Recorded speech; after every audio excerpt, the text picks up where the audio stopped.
কাঁচামাল সংকট ও আর্থিক সীমাবদ্ধতায় বন্ধ হয়ে গেছে এস আলম গ্রুপের বেশ কিছু কারখানা। এ নিয়ে আরও জানাতে যুক্ত হচ্ছেন সৈয়দ তামিম মাহমুদ।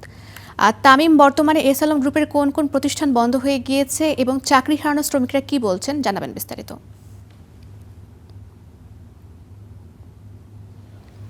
আমি এই মুহূর্তে দাঁড়িয়ে আছি চট্টগ্রামের এস আলমের যে সুগার ফ্যাক্টরি আছে সেই সুগার রিফাইনারি ফ্যাক্টরির পাশে, এবং এই সুগার ফ্যাক্টরি ছাড়াও কিন্তু স্টিল, সিমেন্ট সহ প্রায় 10টি কারখানা কিন্তু এরই মধ্যে বন্ধ ঘোষণা করা হয়েছে। এবং বৃহস্পতিবারের পর থেকে কিন্তু সবগুলো ফ্যাক্টরিকে কিন্তু বলা হয়েছে যে তাদের যারা কর্মকর্তা আছে তাদেরকে কিন্তু বলা হয়েছে তাদের আগামী মাসের 1 তারিখ মানে আজকে থেকে তাদের সব ধরনের কার্যক্রম বন্ধ থাকবে, এবং তাদের পাওনাদারি যেগুলো আছে সেগুলো কিন্তু ইতিমধ্যে পরিশোধ করতে শুরু করেছে।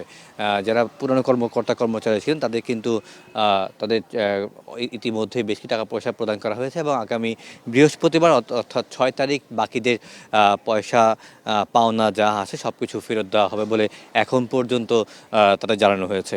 আমরা কথা বলছিলাম ফ্যাক্টরিগুলোর সাথে, তারা শ্রমিকরা যেটি বলছেন যে এইসব ফ্যাক্টরিতে কোটি কোটি টাকার সম্পত্তি কিন্তু রয়ে গেছে, এবং এই ফ্যাক্টরিগুলো যদি এই মাসখানেক বন্ধ থাকে বা মাস দুয়েক বন্ধ থাকে তখন কিন্তু এই ফ্যাক্টরিগুলো যে মেশিনগুলো আছে সেগুলো কিন্তু নষ্ট হয়ে যাওয়ার আশঙ্কা থাকে। সেই ক্ষেত্রে বছরের উপর এগুলো বন্ধ হয়ে আছে।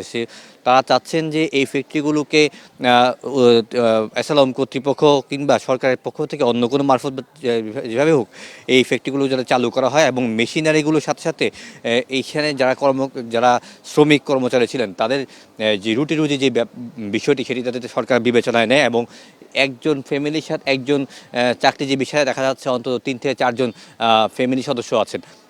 সো সেই ক্ষেত্রে লাখখানেকের উপরে কিন্তু এখানকার যারা কর্মচারী আছে তাদের সাথে কিন্তু তাদের পরিবারও জড়িত হয়ে গেছে। শ্রমিক কর্মচারী যারা আছেন তারা যেটি বলছেন যে তাদের যাতে দ্রুত কর্মসংস্থানের ব্যবস্থা করা হয় এবং ফ্যাক্টরিগুলো যাতে দ্রুত চালু করা হয় সেই জন্য সরকারের প্রতি তারা সুদৃষ্টি আকর্ষণ করেছেন। এবং তারা আরও বলছেন যে যেহেতু এখানে তারা একজন 15-16 বছর ধরে চাকরি করছেন, তাদের বয়সের একটা বিষয় আছে, এবং সেই বয়সে কিন্তু ইতিমধ্যে তারা পার করে ফেলেছেন।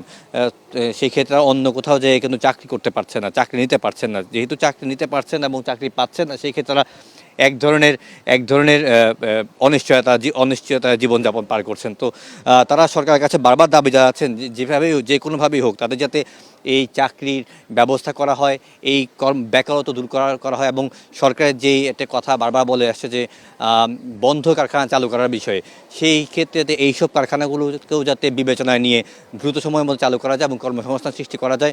যারা চাকরি হারিয়েছেন তাদেরকেও যাতে কর্মসংস্থান আওতায় আনা যায় সেই সুদৃষ্টি কামনা করেছেন সরকারের পক্ষে। এই ছিল আমার কাছে চট্টগ্রাম থেকে সবচেয়ে সংবাদ। ফারিয়া। তামিম, আপনাকে অসংখ্য ধন্যবাদ যুক্ত হওয়ার জন্য। দর্শক, আমাদের সহকর্মী চট্টগ্রাম থেকে যুক্ত হয়েছিলেন, জানাচ্ছিলেন এস আলম গ্রুপের কারখানা বন্ধের সর্বশেষ খবরাখবর।